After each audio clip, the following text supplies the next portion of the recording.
Mudir, assalamu alaikum warahmatullahi wabarakatuh. Wa alaikum salam warahmatullahi wabarakatuh.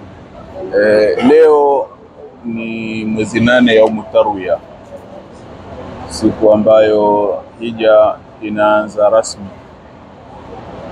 Wewe kama kiongozi wa dini, lakini mwalimu na kiongozi ambaye Tanzania kule unaongoza moja katika taasisi kubwa za kielimu, taasisi ya Shamsul Maarif Al-Islamia, unaweza kuwaeleza nini Waislamu kuhusu umuhimu wa siku ya leo na hija kwa ujumla? Naam, assalamu alaikum warahmatullahi wabarakatuh. Alhamdulillah, salatu wassalamu ala rasulillah Sayyidina Muhammad bin Abdullah wa alihi wasahbihi wa walahu. Leo Yaumu Tarwiya ndio siku ambayo mwenyewe Mtume sallallahu alayhi wasallam ameiweka kwamba ni siku ya kuanza ibada ya hija, kama ambavyo aghlabia hujaji wanakuwa mpaka inapofika siku hii ya 8 wako Maka tayari, na ndio jitihada zote wanazofanya wasafirishaji wa mahujaji, wale ambao wanaanzia Maka na wale ambao wanaanzia Madina, lakini wanahakikisha ratiba zao kila zitakavyokwenda basi mwezi 8 mfungo 3 iwakute wako Maka, ili wengine usiku wa kuamkia mwezi 8, kuanzia usiku wa kuamkia mwezi 8 ndio harakati za kuanza hija na kuhirimia hija zinapoanza. Watu husafiri kutoka Maka kuja Mina, ambapo Yaumu Tarwiya ni sunna kulala katika siku hii, mchana wa leo kushinda hapa na kufanya ibada mbalimbali, adhkari na nini, na kulala hapa leo, kesho asubuhi kuamkia safari ya kwenda Arafa.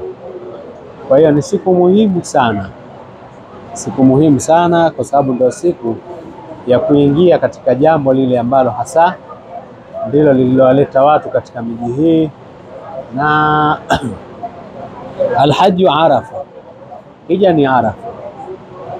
Sasa kwa kuwa hija ni Arafa, basi imekuwa ni vizuri sana kuianza leo, kuhirimia kabisa leo. Miezi hii mitatu yote kuanzia Shawwal, Dhulqaada na hii Dhulhijja, siku 10 hizi ni wakati wa kuhirimia hija wote huu.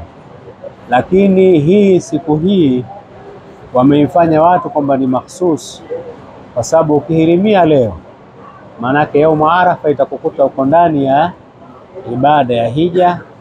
Ni rahisi kutekeleza nguzo ya kuhudhuria Arafa, ni kutoka hapa tu kuelekea Arafa moja kwa moja, kuliko kama ukisubiri uhirimia ile siku ya Arafa, waweza tokea hili na lile likakukwaza, alafu ukakosa baadhi ya wakati wa ubora wa kuwepo Arafa. Pamoja na kwamba al-wuqufu bi Arafa muda wake unaanza baada zawali, wakati wa dhuhuri mpaka alfajiri, lakini aljamu baina al-layli wan nahari ni moja katika sunan, katika ubora katika kule kuhudhuria. Kwa hii inaweza ikakukosa kama hukuhirimia kuanzia siku ya leo. Alhasil ni kwamba kuhirimia siku ya leo kuna umuhimu mkubwa sana.